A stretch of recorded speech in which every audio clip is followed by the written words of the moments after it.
Selamat pagi pemirsa. Berita Padang hadir kembali hari ini bersama saya Adini dan sejumlah informasi telah kami siapkan untuk Anda. Berikut selengkapnya.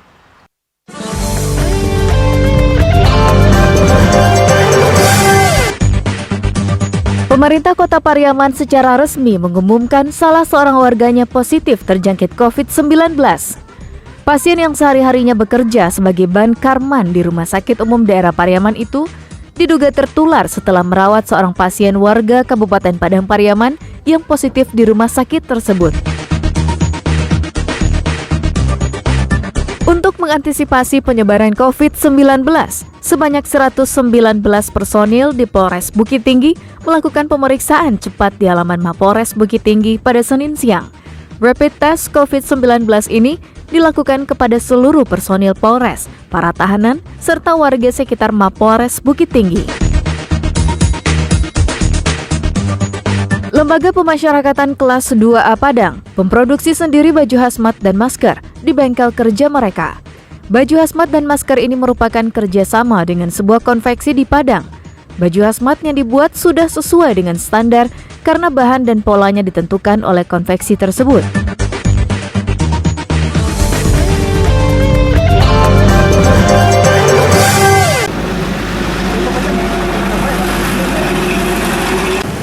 Wali Kota Pariaman Selasa siang secara resmi mengumumkan salah seorang warganya yang tinggal di Kecamatan Pariaman Utara positif terjangkit COVID-19. Warganya tersebut sehari-hari bekerja sebagai brankarman atau petugas penghantar pasien ke ruangan perawatan di Rumah Sakit Umum Daerah Pariaman. Pasien ini diduga terjangkit setelah melakukan kontak dengan salah seorang warga Kabupaten Padang Pariaman yang dinyatakan positif COVID-19, dirawat di RSUD ini 2 pekan lalu. Saat sekarang pasien tersebut menjalani perawatan di RSUP M. Jamil Padang. Sebelumnya pasien ini tidak menunjukkan gejala apapun alias OTG, namun dikhawatirkan telah melakukan banyak interaksi dengan warga sekitar tempat tinggalnya. Sebagai langkah antisipasi, petugas medis melakukan pemetaan perjalanan pasien serta melacak orang-orang yang pernah berinteraksi dengannya. Tadi pagi, subuh saya di WhatsApp oleh Pak Gubernur menyatakan bahwa ada satu warga kita, inisial CA, warga Kota Pariaman. Kemudian langsung saya lakukan pengecekan, ternyata ada ODP kita yang sudah 2 minggu melakukan isolasi, malah 15 hari. Namanya CA, warga Mangguang.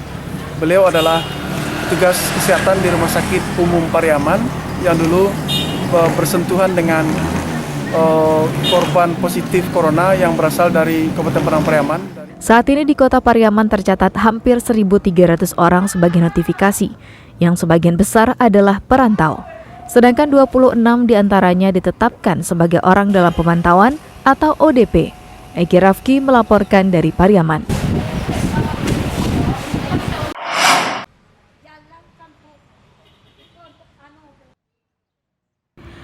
Langkah pemeriksaan cepat ini dilakukan oleh Kapolres Bukit Tinggi karena salah satu istri dari tersangka yang ditahan di Mapolres itu meninggal dunia karena COVID-19.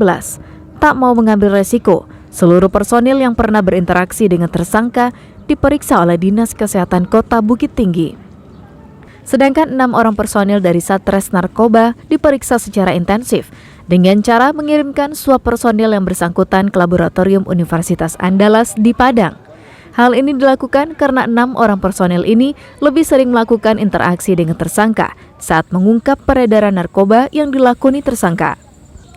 Seperti diketahui, salah satu warga Kota Bukit Tinggi meninggal dunia pekan lalu akibat COVID-19. Seminggu sebelumnya, suami dari wanita yang tengah hamil 8 bulan itu ditangkap polisi karena kasus narkoba dan ditahan di Mapolres setempat. Ini kami sampaikan terkait dengan kita melaksanakan tes atau rapid test yang berjumlah 119 orang yang kita tes. Ya, ini 47 tahanan Polres. Kemudian anggota kita atau personil kita yang berdampak atau berinteraksi dengan tahanan itu 44 orang, termasuk saya dengan pejabat utama. Kemudian untuk warga masyarakat umum 28 orang. Alhamdulillah semua dinyatakan negatif dari hasil rapid test. Untuk memudahkan, Petugas memanfaatkan rekaman kamera pengintai yang ada di Mapolres tersebut.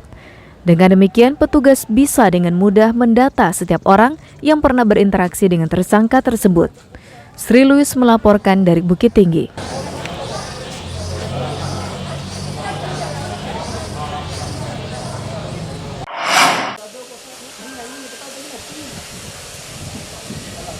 Sejak sepekan terakhir, bengkel kerja lapas kelas 2A Padang memproduksi baju hazmat dan masker, bekerja sama dengan sebuah konveksi pakaian.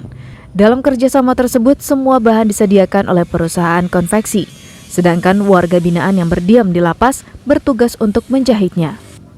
Para warga binaan yang memiliki keahlian jahit-menjahit mengerjakan semua pembuatan alat pelindung diri tersebut. Ada 7 orang warga binaan yang bekerja di unit menjahit tersebut. Ada yang bertugas memisahkan kain perca untuk masker dan untuk tali pengikatnya.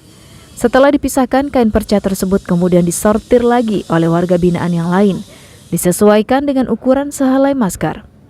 Ada 3 orang warga binaan yang memiliki keahlian menjahit, yang menjahit kain perca yang sudah disortir tersebut untuk dijadikan masker sesuai standar sebuah masker kain.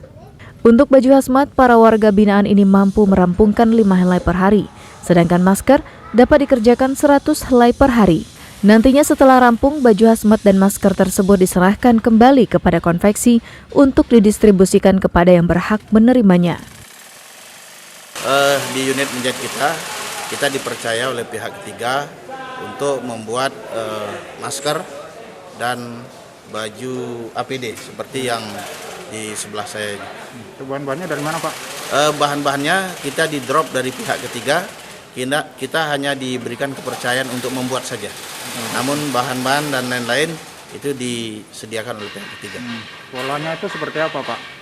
Maksudnya kalau sudah selesai pembuatan baju, pembuatan masker, kita serahkan ke pihak ketiga.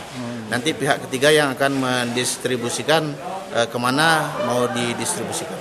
Kegiatan seperti ini sangat bermanfaat bagi warga binaan karena mereka memiliki kesibukan tersendiri sekaligus membantu masyarakat dalam menyediakan peralatan alat pelindung diri berupa baju hazmat dan masker.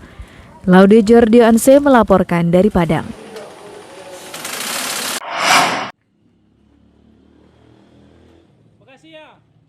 Petugas Lapas Kelas 3 Talu, Kabupaten Pasaman Barat, mengoptimalkan layanan kunjungan online untuk keluarga warga binaan.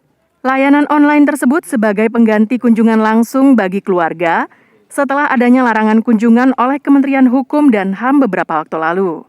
Setiap warga binaan mendapatkan jatah kunjungan online selama 10 menit tiap harinya. Selain itu, petugas juga menyediakan komputer yang tersambung ke jaringan internet untuk digunakan oleh warga binaan berkomunikasi via video call dengan keluarga di rumah. Dengan demikian, anggota keluarga tak perlu mengunjungi lapas cabang rutan Talu jika hendak bertemu dengan anggota keluarga yang ditahan. Selain menutup lapas dari kunjungan pihak luar, pengelola lapas kelas 3 Talu juga menyiapkan ruangan sterilisasi di halaman lembaga pemasyarakatan tersebut. Setiap petugas yang akan memasuki area lembaga pemasyarakatan diwajibkan masuk ruangan tersebut untuk disemprot desinfektan. Usai disemprot, petugas juga diwajibkan mencuci tangan dengan hand sanitizer yang tersedia di setiap sudut area lembaga pemasyarakatan. Kemudian kita buatkan tempat khusus untuk kunjungan online. Nah, kita ada perangkat kami di sini, komputer menggunakan internet. Kita ada operatornya di lapas ini. Kalau misalkan ada kunjungan kunjungan online, kita berikan kepada warga binaan kita, baik itu tahanan maupun napi, untuk keluarganya yang di rumah menggunakan Android, handphone seperti itu, biar mereka tidak jauh-jauh datang ke lapas kami. Selain kunjungan online, proses persidangan warga binaan juga dilakukan secara telekonferensi dengan pengadilan negeri dan kejaksaan setempat. Warga binaan tak perlu hadir di ruang sidang pengadilan negeri Pasaman Barat, tapi cukup di ruangan yang disiapkan pihak lembaga pemasyarakatan. Cara ini dinilai efektif karena lembaga pemasyarakatan kelas 3 Talu mempunyai jarak sekitar 30 km dari Simpang 4, ibu kota Kabupaten Pasaman, yang merupakan kantor pengadilan negeri Pasaman Barat. Ian Saputra melaporkan dari Pasaman Barat.